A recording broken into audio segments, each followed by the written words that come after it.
चलेगा जा question number 6 from exercise 5.3 chapter arithmetic progression. क्या दिया गया है?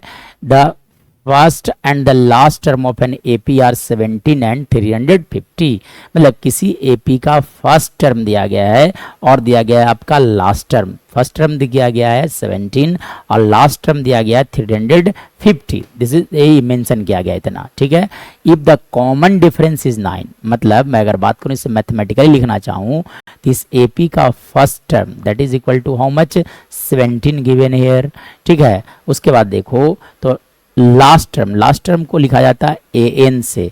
ए एन का वैल्यू आप समझ सकते हो 350 and if the common difference मतलब डी का वैल्यू आप समझ सकते हो 9। चलिए तब पूछा गया था कि how many terms are there, मतलब इस एपी में कितने सारे टर्म्स हैं और उन सारे टर्म्स का सम क्या होगा। So how can be solve it. तो देखो सबसे पहली बात ए एन का जो वैल्यू दिया गया है दैट इज इक्वल टू 350 और हम लोग जानते हैं n term of the AP का फॉर्मूला लिखा जाता है a plus n minus 1 into d का वैल्यू आप लिख सकते हो 350। मतलब यहाँ से फर्दर अगर बात किया जाएगा तो ए देखो कितने हैं 17 प्लस एन नहीं मालूम है माइनस 1 इंटू डी, मतलब इस एपी का है ना कॉमन डिफरेंस। तो कॉमन डिफरेंस देखो कितने देंगे 9 इजकल टू लिखा जा सकता है 350। चलिए इसके बाद की कहानी देखा जाए तो इसके बाद आप कह सकते हो लिखा जा सकता है, यहाँ से मैं फर्दर बात करूँ तो सबसे पहले 17 को आप उधर भेज दो तो यानी कि क्या लिखा जाएगा,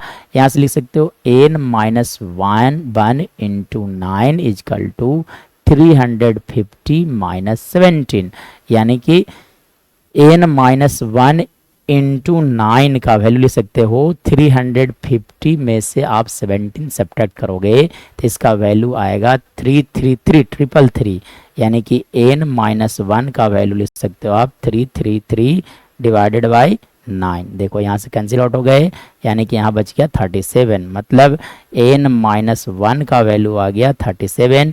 this implies that the value of n is 37, यानी कि एन का 37 प्लस 1, एक्चुअली में क्या होना चाहिए था 37 प्लस 1, यानी कि एन इजकल टू लिख सकते हो आप 37 plus 1। Therefore the value of n is 38, मतलब इस एपी के 38 टर्म को जब आप ऐड करोगे तो उसका सम आएगा 3, है ना, सॉरी इस एपी का 38th term you can say, है ना, कि इस एपी का 38th टर्म जो होगा that will equal to how much 350।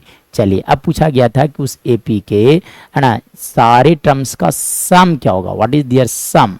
अब देखो तो हम लोग जानते हैं कि sum of n term n equal to लिखा जाता है एन बाई 2 इंटू, एक तो फॉर्मूला था 2a plus n minus 1 into d, लेकिन ये कब लगाएंगे जब, ऐसे तो कोई फार्मूला कहीं भी लगाया जा सकता है, लेकिन देखो ये लास्ट टर्म मालूम है इसलिए लिखोगे आप a प्लस एल। चलिए मतलब यहाँ से लिख दो, है ना, देखिए एन का वैल्यू कितना आता है 38, तो यानी कि यहाँ पर रख दो एस 38 इजकल टू लिख सकते हो आप 38 बाई 2 इंटू ए।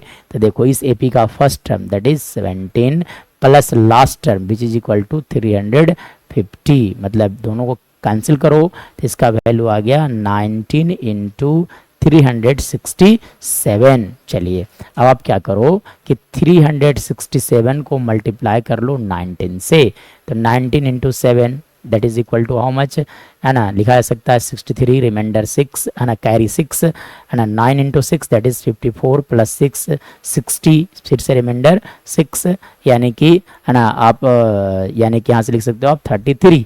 चलो यहाँ से लिखा जा सकता है 367, चलो ऐड करोगे 37 और यहाँ से 9 और यहाँ से लिख सकते हो आप 6, यानी कि इसका सम होगा 6973। This is our right answer.